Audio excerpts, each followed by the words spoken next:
नमस्कार प्यारे बच्चों, कैसे हैं आप? आशा करती हूँ अच्छे होंगे। तो आज हम करेंगे आपकी अभ्यास पुस्तिका स्पर्श भाग 2 का अध्याय पर्वत प्रदेश में पावस, जो सुमित्रा नंदन पंत द्वारा रचित है।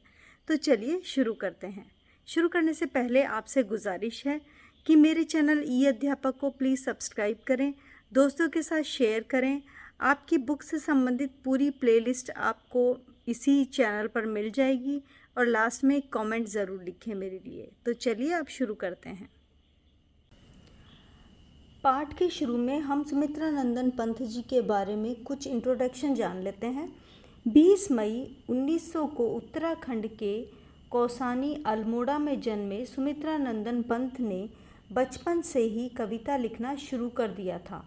7 साल की उम्र में स्कूल में काव्य पाठ के लिए पुरस्कृत हुए। 1915 में स्थायी रूप से साहित्य सृजन शुरू किया और छायावाद के प्रमुख स्तंभ के रूप में जाने गए। तो इनका जन्म 1900 में हुआ था उत्तराखंड के कसौली अल्मोड़ा के अंदर, और बचपन से इन्होंने कविता लिखना शुरू किया था। 7 इयर्स के जब थे तो उन्हें फर्स्ट टाइम पे पुरस्कार मिला था उसके लिए, और 1915 में इन्होंने स्थायी रूप से साहित्य लिखना शुरू किया। आगे है, पंत जी की आरंभिक कविताओं में प्रकृति प्रेम और रहस्यवाद का झलकता है। इसके बाद वे मार्क्स और महात्मा गांधी के विचारों से प्रभावित हुए। इनकी बाद की कविताओं में अरविंद दर्शन का प्रभाव स्पष्ट रूप से नज़र आता है। तो इस वाले पैराग्राफ में आपको बताया है कि उनकी कविताओं के विषय क्या क्या रहे हैं।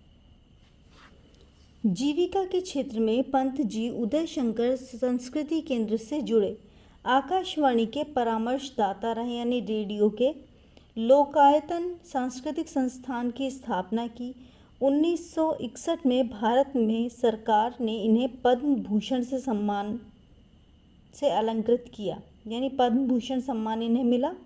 हिंदी के पहले ज्ञानपीठ पुरस्कार विजेता हुए ये।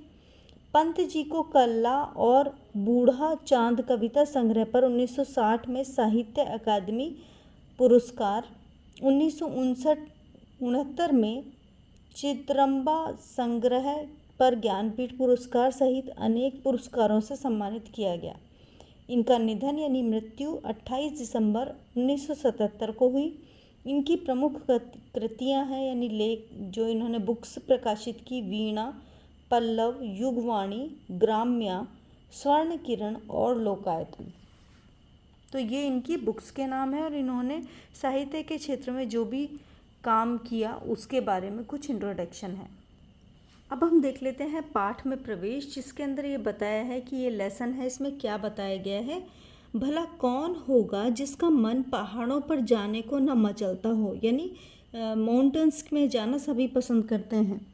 जिन्हें सुदूर हिमालय तक जाने का अवसर नहीं मिलता, वे भी अपने आसपास के पर्वत क्षेत्र में जाने का अवसर शायद ही हाथों से जाने देते। ऐसे में कोई कवि और उसकी कविता अगर कक्षा में बैठे बैठे ही वह अनुभूति दे दे, यानी फीलिंग आपको करा दे जैसे वह अभी अभी पर्वतीय अंचल में विचरण करके लौटे हों, तो ये कविता जो है, इसको अगर आप गहराई से सुनेंगे तो आपको लगेगा कि आप खुद पर्वत प्रदेश में जाकर आए हैं। प्रस्तुत कविता ऐसे ही रोमांचक और प्रकृति के सौंदर्य को अपनी आँखों निहारने की अनुभूति देती है। यानी इस कविता को जब आप देखेंगे तो आपको ऐसा लगेगा कि जैसे आप स्वयं उस प्रकृति को देख रहे हैं। यही नहीं, सुमित्रा नंदन पंत की अधिकांश कविताएं पढ़ते हुए यही अनुभूति होती है कि मानो हमारे पास की सभी दीवारें कहीं विलीन हो गई हों, यानी गायब हो गई हों। हम किसी ऐसे रम्य स्थल पर आ पहुँचे हैं जहाँ पहाड़ों की अपार श्रृंखला है, आसपास झरने बह रहे हैं यानी वाटरफॉल्स हैं, और सब कुछ भूलकर हम उसी में लीन रहना चाहते हैं। महाप्राण निराला ने भी कहा था, पंत जी में सबसे ज़बरदस्त कौशल जो है वह है शैली की तरह अपने विषय को अनेक उपमाओं से संवार कर मधुर से मधुर और कोमल से कोमल कर देना। तो उनकी ये विशेषता थी कि वो इतनी अधिक उपमाएं यूज़ करते थे, यानी तुलनाएं यूज़ करते थे कि हमें ऐसा लगता था जैसे हम वाकई में उस प्राकृतिक प्रदेश के अंदर हैं। तो चलिए अब हम पाठ को पढ़ लेते हैं। तो ये है आपकी कविता पर्वत प्रदेश में पावस। पर्वत यानी माउंटेन एरिया और पावस का अर्थ होता है रेन। तो पर्वतीय क्षेत्रों में यानी माउंटेन एरियाज में जब बरसात होती है तो उसके अंदर किस तरह से नेचुरल ब्यूटी के अंदर चेंजेस आते हैं और क्या क्या कवि देखते हैं वो सभी आपको बताया गया है। पावस ऋतु थी पर्वत प्रदेश, पल पर परिवर्तित प्रकृति वेश। पर्वतीय प्रदेश में पावस यानी वर्षा ऋतु जो है वो चल रही है और वर्षा जब होती है तो धीरे धीरे हम देखते हैं कि ग्रीनरी बढ़ती है, पेड़ पौधे जो हैं बढ़ते हैं। तो इसी तरह से पर्वत प्रदेश में भी पल पल यानी हर सेकंड जो प्रकृति वेश है वो बदल रहा है। मेखलाकार पर्वत अपार। पर्वतों को आप देखेंगे तो उनकी ऐसे मेखलाकार उनका आकार होता है, एक लड़ी की तरह होता है। तो मेखलाकार पर्वत अपार अपने सहस्र दृग सुमन फाड़। जब बारिश होती है तो पर्वतीय क्षेत्रों में विभिन्न प्रकार के सुमन अर्थात फूल खिल जाते हैं। उन फूलों की तुलना जो है वो पर्वत की सहस्र दृग का अर्थ होता है आँखें, सहस्र का मतलब हजारों। तो मेखलाकार पर्वत जो है वो अपने हजारों आँखें फाड़ कर अवलोकन। पर्वतीय क्षेत्र में वर्षा ऋतु में जब हजारों पुष्प खिल जाते हैं उनकी तुलना उसकी आँखों से की गई है जो अवलोकन कर रहे हैं यानी देख रहे हैं बार बार नीचे जल में निज महाकार। जब पर्वतीय प्रदेश में बारिश होती है तो पानी ऊपर से नीचे की ओर जाता है और जहाँ खाली स्पेस होता है वहाँ पे भर जाता है। तो इस क्षेत्र में जहाँ पर पानी इकट्ठा हो गया है वहाँ पर पर्वत अपनी सुमन यानी अपने आँखों से स्वयं का अवलोकन कर रहा है कि वो कितना बड़ा है आकार में। जिसके चरणों में पला ताल दर्पण सा फैला है विशाल। तो पर्वत प्रदेश जो है उसके नीचे आकर सारा का सारा पानी जो है वो इकट्ठा हो जाता है। तो उसकी तुलना की गई है कि पर्वत के चरणों में यानी पैरों के पास तालाब बन गया है जो दर्पण के समान विशाल फैला हुआ है। क्यों? क्योंकि इस पानी के अंदर ही जो पर्वत है उसका रिफ्लेक्शन दिखाई देता है। गिरी का गौरव गाकर झरझर, मद में नस नस उत्तेजित कर, मोती की लड़ियों से सुंदर झरते हैं झाग भरे निर्झर।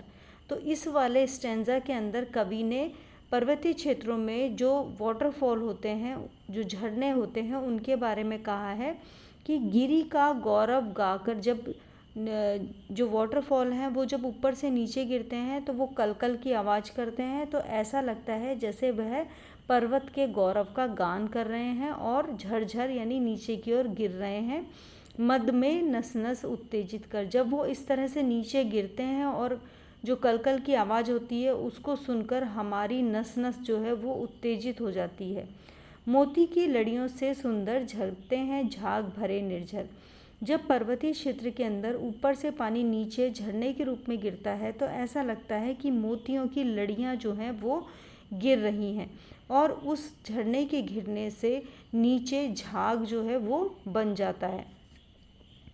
गिरवर के उड़ से उठ उठकर उच्च आकांक्षाओं से तरवर है, झांक रहे नीरव नभ पर अनिमेष अटल कुछ चिंता पर। इस वाले स्टेंजा के अंदर कवि जो है वो बता रहे हैं कि पर्वतीय क्षेत्रों में जब जो पेड़ हैं वो उठते हैं ऊपर, उनकी तुलना उसकी उच्च आकांक्षाओं से की गई है।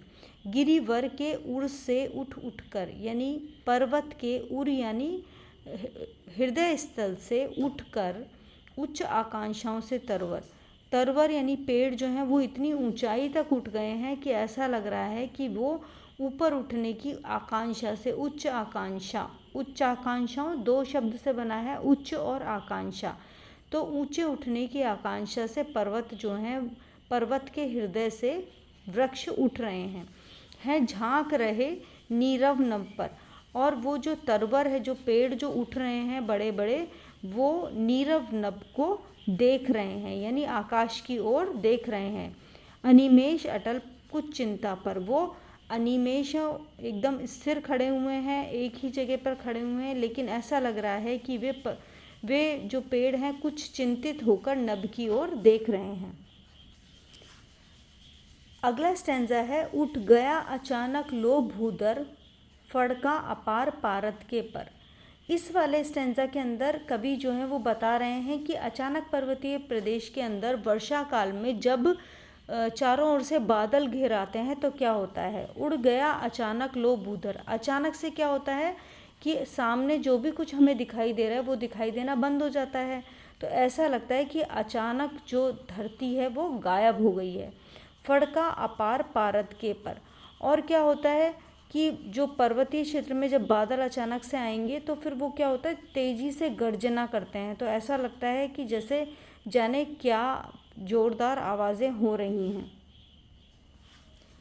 रव शेष रह गए हैं निर्झर, है टूट पड़ा भू अंबर पर। रव शेष मतलब आवाज़ ही शेष रह गई है निर्झर यानी झरनों की। जब चारों तरफ से बादल आ जाते हैं और पर्वत दिखाई देना बंद हो जाता है तो पर्वत से झरने वाला झरना जो है वो भी दिखाई देना बंद हो जाता है, केवल उसकी आवाज़ ही शेष रह जाती है टूट पड़ा भू अंबर पर। और इतनी तेज गर्जना होती है, लाइटनिंग होती है कि ऐसा लगता है कि आकाश, अंबर यानी आकाश जो है वो भू यानी धरती के ऊपर गिर गया है। धस गया धरा में सभय शाल, उठ रहा धुआं जल गया ताल, यों जलद यान में विचर विचर, था इंद्र खेलता इंद्रजाल। ऐसा लग रहा था जब वो तेज से थंडरिंग होती है, लाइटनिंग होती है, तो ऐसा लगता है कि धस गया धरा में सभय शाल का अर्थ होता है भाला। जैसे धरती के हृदय के अंदर जो भाला है वो गड़ गया हो। उठ रहा धुआं जल गया ताल, जब जो जल है वो ऊपर से नीचे गिरता है तो धुआं धुआं उठने लगता है और ऐसा लगता है कि उस ताल में, उस तालाब में, उस पौंड के अंदर अग्नि लग गई, आग लग गई, जिसकी वजह से चारों तरफ धुआं यानी स्मोक फैल गया है। यह जलद यान में विचर विचर, और ऐसा लग रहा है कि था इंद्र खेलता इंद्रजाल। ऐसा लगता है इंद्र यानी कि बारिश का देवता जो है वो अपने जलद यानी बादलों के यान के ऊपर घूम घूम कर अपना इंद्रजाल खेल रहा है। तो इस तरह से इन्होंने पर्वत प्रदेश में वर्षा ऋतु के बारे में बताया है कि किस तरह से पर्वत प्रदेश में जब बारिश शुरू होती है तो उसका जो प्राकृतिक सौंदर्य है वो बदलता है। इसके साथ में वहाँ पर बहने वाले झरनों के बारे में, वहाँ के पे जो बड़े बड़े वृक्ष हैं उनके बारे में बताया है। इसके अलावा पर्वतीय प्रदेश में जब बारिश होती है और कैसे थंडरिंग एंड स्टॉर्म्स आते हैं उसके बारे में बताया है। इसी के साथ ये अध्याय समाप्त होता है। आशा करती हूँ आपको अच्छा लगा होगा। मेरे चैनल को प्लीज़ सब्सक्राइब करें, प्लेलिस्ट ज़रूर देखें, अपने दोस्तों के साथ शेयर करें, कमेंट लिखना ना भूलें। धन्यवाद।